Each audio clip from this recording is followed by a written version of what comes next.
Perfect Love But Hidden Part 1. Tandang-tanda ko pa nung kami ay nagkita. Nasa edad 15 years old na ako nun. Nang ma-feel ko yung love and first sight na sinasabi nila. Alam mo ba kabad love? Dito ko naramdaman yung totoong love.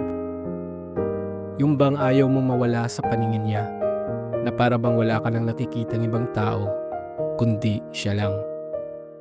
Naganap ang lahat ng ito nung unang tagpo namin sa tabing dagat. Habang naglalakad siya, at ako naman ay naglalaro ng volleyball. At sa hindi inaasahan na punta sa kanya yung bola. At tinawag ko siya. Miss, pakuha naman ang bola oh. Nung time na yon, nagkatinginan kami at dun ko naramdaman na para bang lumilipad yung katawan ko at nagkulay rosas yung paligid. At siya lang yung nakikita ko, lalo na yung mga mata niya at labi. Pero biglang nawala nung batuhin ako ng bola ng aking kalaro at tinamaan ako sa ulo. Ano ba yan pare? Nakakita ka lang ng chicks, tulala ka agad. Pero nakakapikon lang bad love.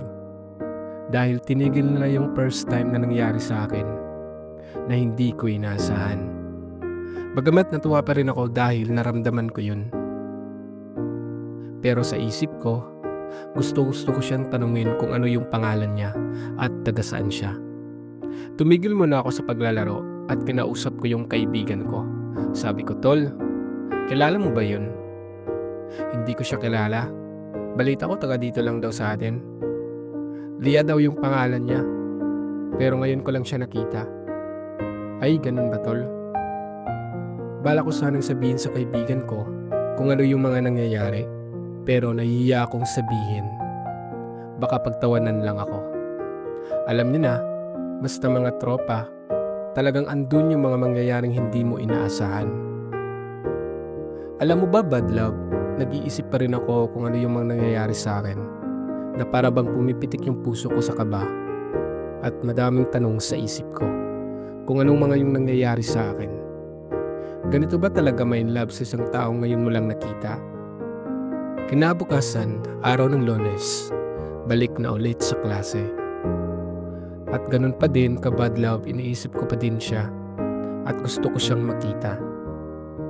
At sakto naman na nandito na yung guro namin. Good morning class, nakapaganda na ba lahat sa quest? At habang ako ay tulala, nakita ni ma'am na parang wala ako sa sarili. At agad niya akong tinanong, Ken, can you erase the blackboard? Nang pangalawang beses na binanggit ang pangalan ko. Pero di pa din ako nakakibo. At yun nga, pinagtawanan ako ng aking classmate dahil nakita nilang tulala ako at wala sa sarili. Pagkatapos sinabihan ako ni ma'am, siguro in love ka no? Uy, in love, pakiwari ni ma'am. At kinulit ako ng matalik kong kaibigan kung sino daw yung babae na yun. Pero nakangiti lang ako na para bang wala akong pake sa mga sinasabi nila sa akin. At hindi inaasahan may sinabi si ma'am, okay class, gusto kong ipakilala sa inyo itong bago niyong classmate.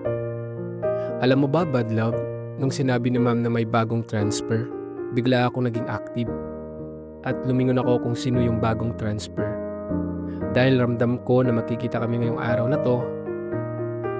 Okay class, ito na nga pala siya. Sige na iha, magpakilala ka na. Hi, ako nga pala si Lia Chu from Dumaguete. I'm 16 years old and nakatira ako sa aking lola. My papa was died last month, kaya ako nag-transfer para makamove on ako sa mga pangyayari. And my mom was working abroad. Alam mo ba bad love, grabing tuwa ko nung nakita ko siya. Yung ngiti ko di mabilang dahil nakita ko yung taong first time na makaranas ng ganung pangyayari. Pero kabad love, nabalot pala ng mystery yung buhay niya. Gusto ko man siyang ihag sa mga sinasabi niya pero yung paa ko ayaw lumakad na para bang nakakadena.